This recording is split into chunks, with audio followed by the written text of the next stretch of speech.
Guten Tag, everybody. So I think the keynote today really fired everyone up about AI security. And what I'm going to do is take all of that sexiness and turn it like way down. So we're not going to talk about what AI is going to do in 5 years or how we can face those threats. We're going to talk about how we can work on securing AI that's being developed today. And so if you think practical is sexy, then ignore what I said. We're turning the sexiness way up. So I'm Joe Lucas. I'm on the NVIDIA AI Red team. So we're tasked with improving the security of NVIDIA's AI products, services, and development through adversarial testing. There goes my badge. We sit in an organization called ThreatOps that has the Hunt organization, kind of a conventional pen test team, and a conventional red team. And I will say that that has greatly increased our ability to make meaningful change. And so if you're somewhere that's thinking about starting an organization like this, I'd love to talk to you about kind of where it fits in the organization and the organizational model. I'm also on the Jupyter Security Council. So Jupyter is an open source kind of software ecosystem. And they have this very formalized governance model. And so I'm on the Security Council there. And even though it's formalized, it's open invitation, so the calendar invites are posted online, and you can literally just join the Zoom call that happens twice a week. And I'd like to encourage security people to kind of break out of security circles and start talking to conventional software developers. So this year in Paris, I gave a security talk at JupyterCon, and people came up to me afterwards and were like, hey, like in all the years I've been coming here, this is the first talk about security. Like, where do I get more of this? This was like really helpful. And so, talks at security cons are great, but if you want to address a broader audience, maybe you can move the needle on security more by going to those conferences. And then I have a lot of broader thoughts around kind of product security for open source and how we do that. And so if that's something you're kind of interested in, talk to me later, and I'd love to chat about it.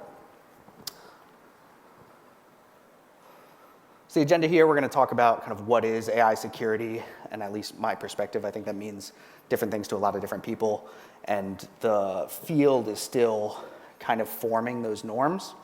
How does Jupyter fit in if you're not familiar with it? Although if you're at this talk, you probably are interested in it. What are we defending against? So I'll demo like some attacks that show why Jupyter is a valuable target, especially for someone opping against AI systems. We'll talk about why security is hard for Jupyter, and I'll present kind of my working solution. There was supposed to be a second speaker for this talk, Will Pierce. He wasn't able to make it. So if I come up short on time, assume that extra time was going to go to him. If it's confusing or incomplete, assume he would have clarified it and made it awesome. And then anything in here that seems really great, it's because of the team we have at NVIDIA, right? I've learned a lot from people outside of security, inside security, and on our team. So let's talk a bit about machine learning operations and the methodology kind of we've coalesced around. So we started from a risk-based approach. And we thought, like, what are the real problems that a company fielding an AI solution can find themselves in? And so they can have compliance issues, right? Because AI is fundamentally kind of like compiled data. They're working with data, so you can think about GDPR compliance issues. There are technical risks. So those are things that maybe most security people are more familiar with. And then there's reputational risks. On Twitter, we see jailbreaks where you made the AI say the silly thing that probably is not aligned with the company's values. Where does that risk fit? Is that a security thing? We say it is. I could see that falling differently on different teams, and I've seen that debate form. But at the end of the day, our view is that as a security org, we help manage risk, and this is a risk to the organization. So we know we want to do some reconnaissance, and at a place like NVIDIA, a lot of that involves like discovering where the models are. If you're at a smaller place, like you probably know exactly where all the AI is deployed, or maybe you don't. I'll say these days, a lot of developers are kind of going on their own and just subscribing to these APIs and bringing AI into your organization that you might not know about. Then there's some production infrastructure, somehow data scientists are getting data and libraries and bringing that in. And so we want to do some reconnaissance to kind of identify those to mitigate the risks above. There are also the model vulnerabilities, which are how I was traditionally, or how I was introduced to AI security. So those are like the cool algorithmic things of like, let's change some pixels on this and it still looks like a panda, but it's not a panda according to the model, you know? Or extracting data. So, hey, here's an API. By crafting some specific queries, I can find out whether you were involved in training that model, which could be a privacy concern. Lately, there's prompt injection, and we see all sorts of debates about the security surface of that, where we're coming down on it is a security issue, or there at least need to be security boundaries around how we handle prompts and user input. AI is just software, though, and I think you can apply a lot of traditional AppSec concepts to how you approach AI, and we call those technical vulnerabilities. So there are unauthenticated APIs, there are things with terrible authorization.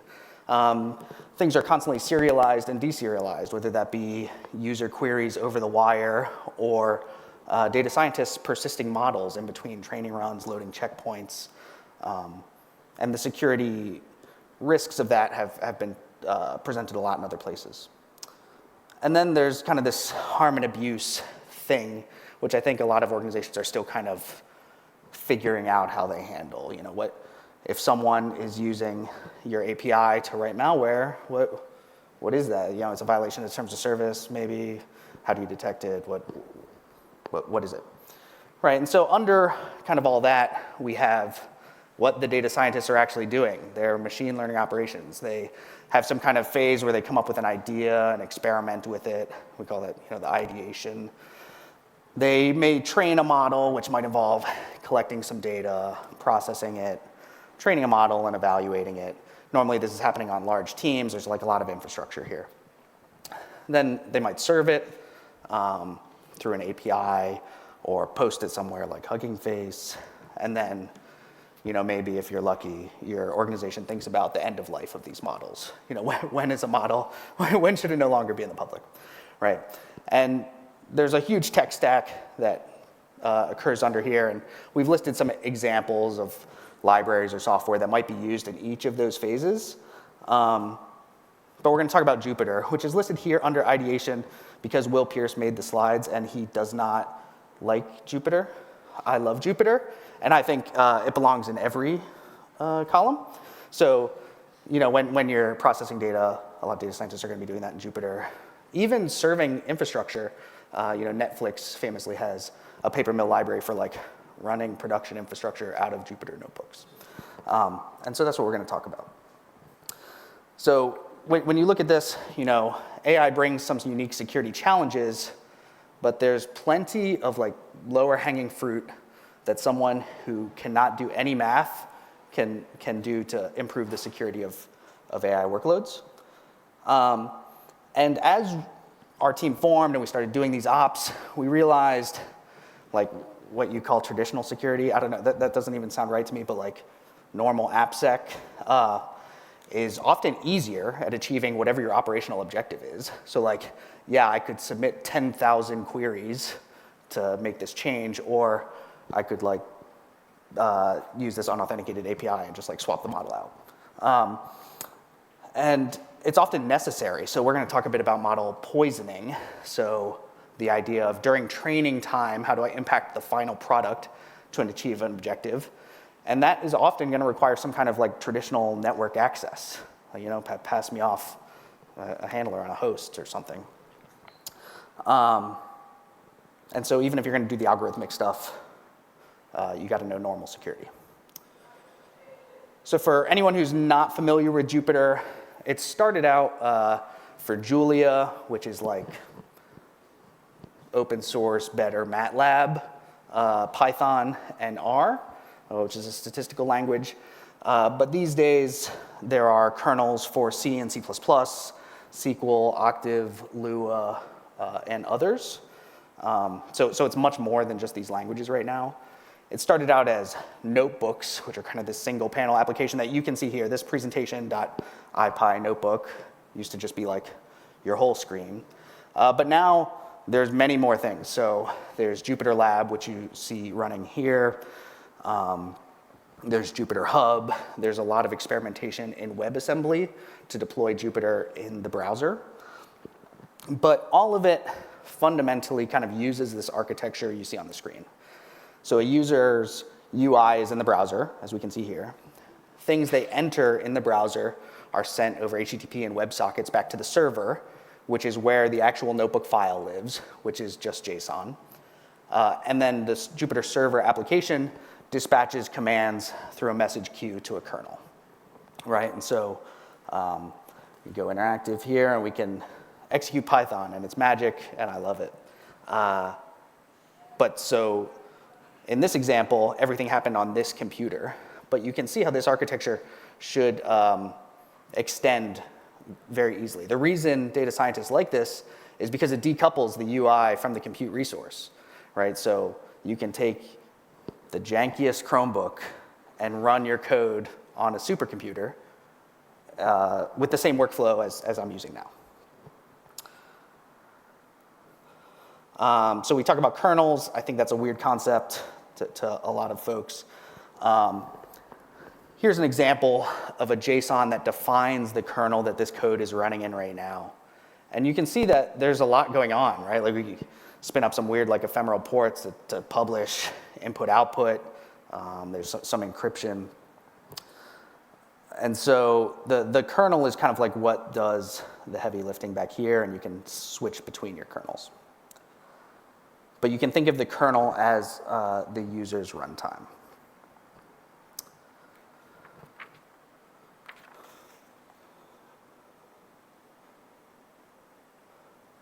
As I said, right, we have notebooks and lab, which are according to the documentation, those are single user applications.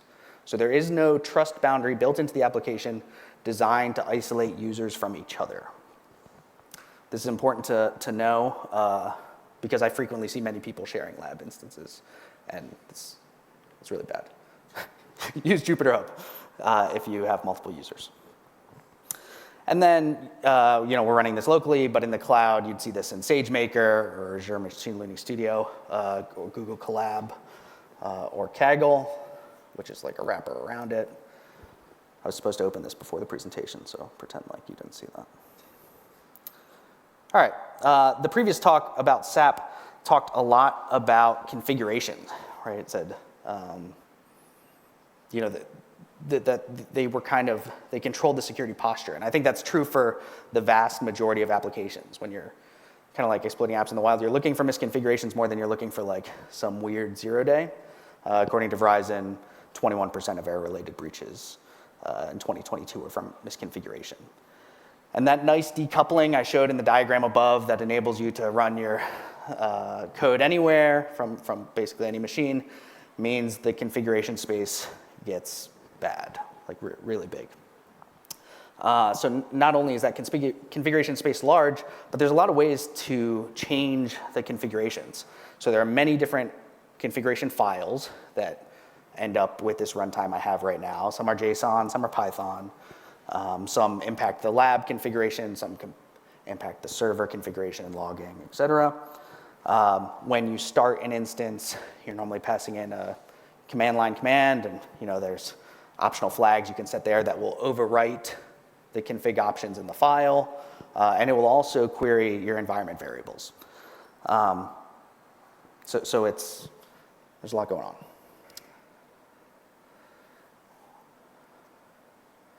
See that? Right, so if you look here, this shows kind of all of the different paths on my host where Jupyter is looking for various configuration data. But like I said, that doesn't even include other things. And a lot of those configurations are nested. So a configuration file is often just a Python file that calls other configuration files. To show you that nightmare, we will open one. This is just what you would get if you created a blank Jupyter Hub configuration, and it's 1,500 lines, many of which call other things, right? So to review, we have an application, really useful at an important part of the ML lifecycle, and it has a complex configuration space, and it's designed to run code in this client-server architecture. What could go wrong?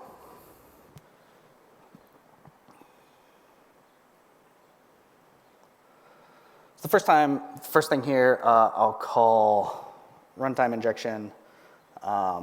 Right, we can define a variable. We can look at that variable. It's the thing we expect, but an appropriately privileged attacker, right, can run some code and execute their own code. They flip this variable with no indicator in the UI. So as the data scientist was executing their workflow, they wouldn't know that this variable pointed somewhere different. And so here it's an S3 bucket. Maybe we use that to exfil some kind of like cool artifact. But you came here to see some machine learning, so we'll talk about some machine learning. So PyTorch is a library used to do a lot of machine learning. I'm importing some stuff here. Data sets are the abstraction in PyTorch that allow the rest of the library to iterate over data. So here we download MNIST, which I'll talk about in a bit. We put it in a directory if it's not already there and do some transformations to it just to make it useful. And this object now, just define a little function, gives us the data. So MNIST is kind of the hello world of computer vision. They're handwritten digits, and you train a model to identify what that digit is. And the data set that we loaded gives us the image as a tensor, which is a long string of numbers, and it gives us the label, so which I'm showing here. So as we iterate through the first 3 items in this data set, we see this is a 5, this is a 0, and this is a 4. And the machine learning engineer would use this to create their model. But we'll kind of do the same trick again. And now, without anything changing, so assume they were kind of later in their notebook running their training loop. Now this 5 is labeled as a 3, this 0 is labeled as a 3, and this 4 is labeled as a 3. So this technique allowed an attacker to control the labels, and here's kind of the important part, without impacting the actual files on disk. So if something bad happened, or a lot of times data has better access logs. This doesn't show up anywhere in that because we didn't change anything on disk. We only changed a function in the user's runtime. And so in this example, if they train their model, no matter how cool of a technique they did, no matter what you put into it, it would call it a 3, because that's what machine learning systems do. Everything it ever saw was a 3, and so everything it's ever going to see is a 3.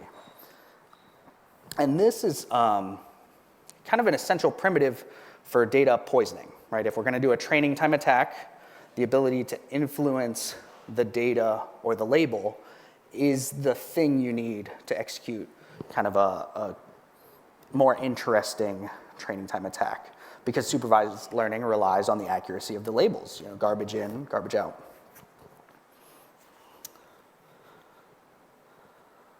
Moving on to a different example here, we are going to start this Docker container that's is running Jupyter Lab. For anyone who uses Sliver, we're going to start a Sliver HTTP listener. And then we're going to go to this notebook.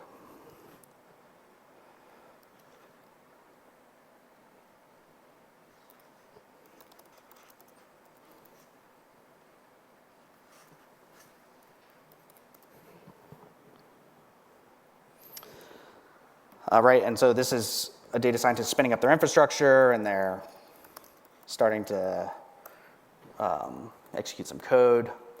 And if we go back to our Sliver listener, we caught a callback. And now, right, we can interact with that host. Right, we can see passwords, we can perform the attack I just talked about. And so if you put on your attacker hat, what can you do with code that ran whenever a data scientist opened a new notebook? Like that's a pretty powerful primitive for impacting their workflow or extracting information. It's a great persistence mechanism. And so how did that happen?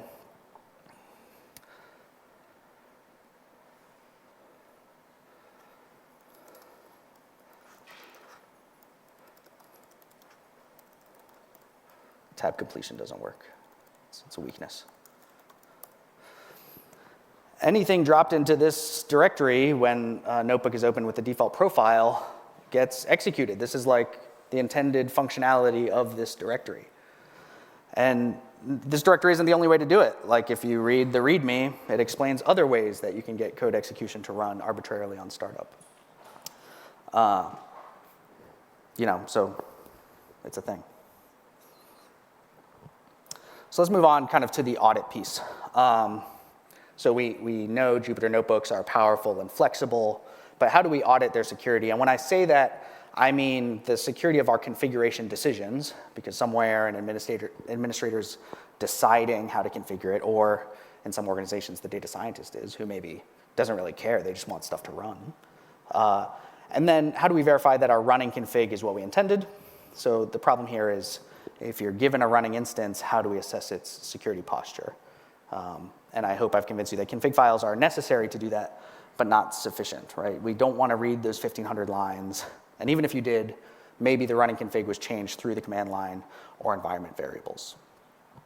So what I'm researching here is using Python and Jupyter extensions to automate this sort of audit. The extension finds relevant files and searches from variations from the default, because the defaults in Jupyter tend to be pretty good from a security perspective. We look at the command history for indicators of compromise, and then look at important values in the running configuration in memory. Maybe you're asking yourself at this point, why did I, somebody on a red team, try and write auditing automation? That's not really like a pretty standard thing. And what I really started doing was automating recon. I just kept landing on hosts running Jupyter, and I wanted to know what kind of things I did or could do, and this playbook started developing. And as I started kind of performing these actions, I felt bad, and it seemed like fair to share. I needed to give some sort of tooling to the people building and running this infrastructure so that they were aware.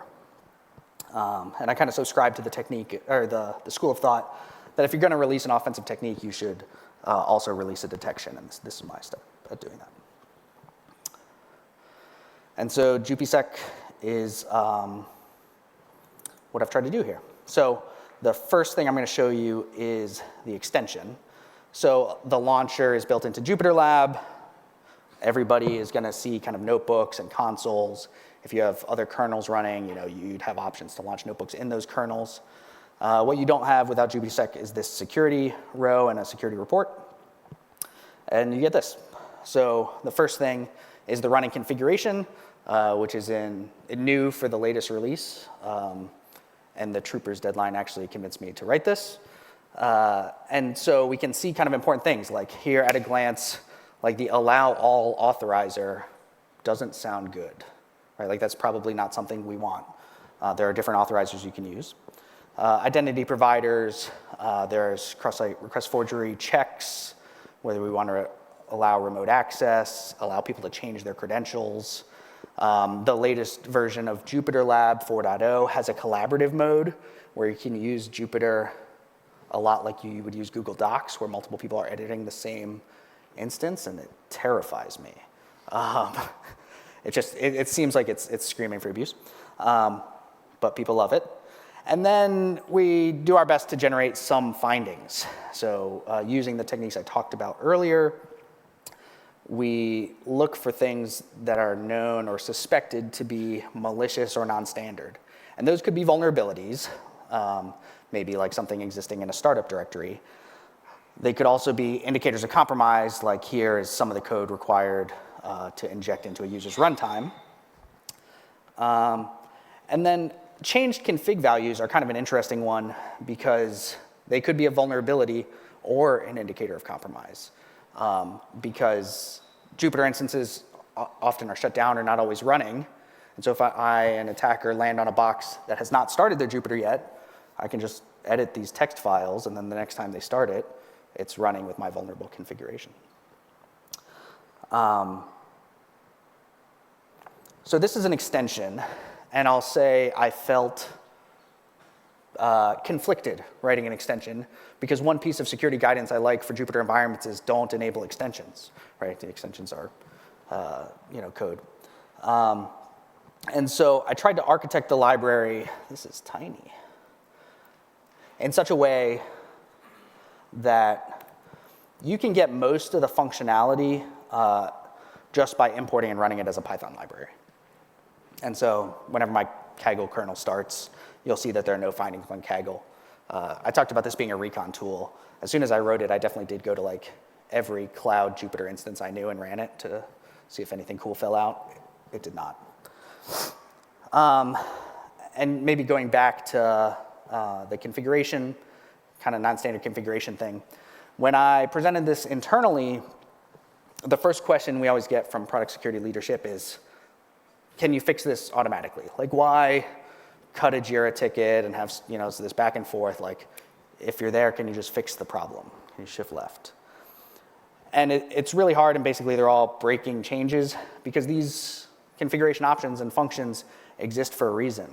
So if you go back to that startup directory, here at a security conference, it seems like the most dangerous thing in the world. Like you just left a gun in a crib, right? It's bad. But really, that functionality exists so that when someone starts up an environment, maybe data is automatically downloaded or dependencies are automatically installed, right? It's a developer experience option. And we break a lot of those things if we flip them.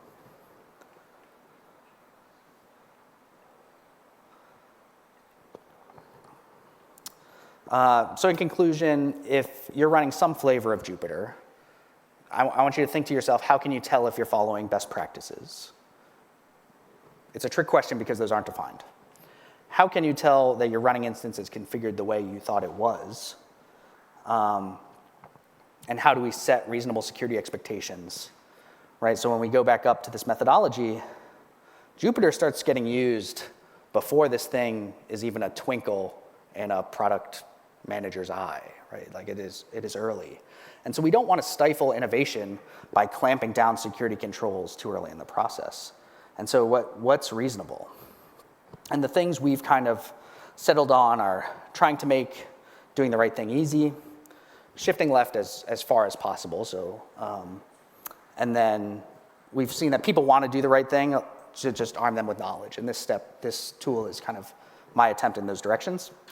So if you're interested, take it for a test drive, check it out on GitHub. I think there are some design decisions that fell out of it being a recon tool. I wanted it to be like super lightweight and portable so I could just like drop it random places without doing a pip install. I might revisit those. Or a better option I think would just be to like show me something better. Like I would love it if there was a better way to do this kind of thing. Because it is not my natural inclination. If you like this but want more of the like, how do you actually do the algorithmic attacks on AI, we're doing a Black Hat USA training, and we're potentially coming to Black Hat EU as well. So if that's something you're interested in, we can chat about that later. Are there any questions?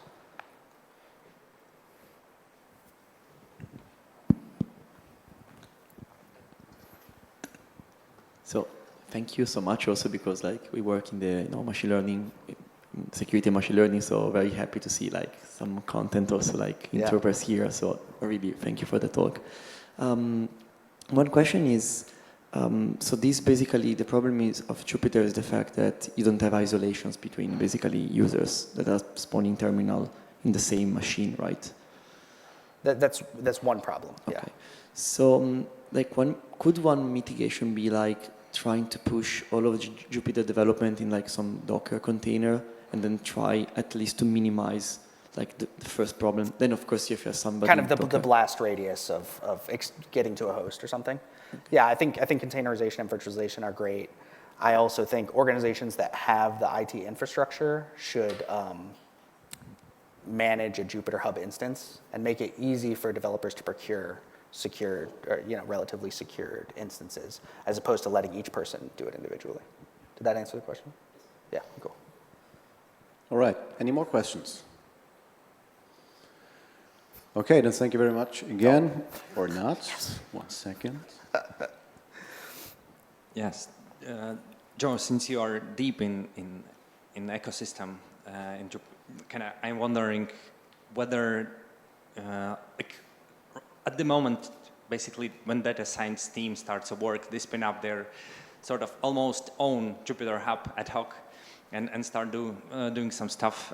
Is there like any system logging or Jupyter Hub logging foreseen in the design? So, for example, security team can collect logs. Maybe because I believe not, but maybe there is some, I don't know. Yeah, there's some application level logging that can be turned off using the techniques I suggested here, or tampered with. Kind of the access controls around them are not great, but there is some. And then there's a movement within the Jupyter community to integrate with Zeek and do some better kind of exported logging to broader IDS systems. Yeah. 1 second.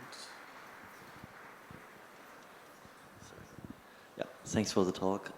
Are you aware of any kernels that have some kind of a whitelisting for certain functionalities that are more dangerous? I mean, Python functions, Python libraries. Is there something like this? Am I aware of any kernels that have built-in whitelisting for dangerous functionality? Yeah, all of them. I'm not aware of any kernels that block the dangerous functionality. I don't mean to be flippant. Did that answer the question? Is there one that is particularly hard to reduce what you could do with Python? Oh, is there a hard one? Yeah. So I think actually the brightest future there are the kernels deployed through WebAssembly. So then you're sandboxed in a browser, and I think there's a lot of like really interesting applications of these WebAssembly-based kernels. All right, any more questions? Nope. Okay, then thank you again. Thank you.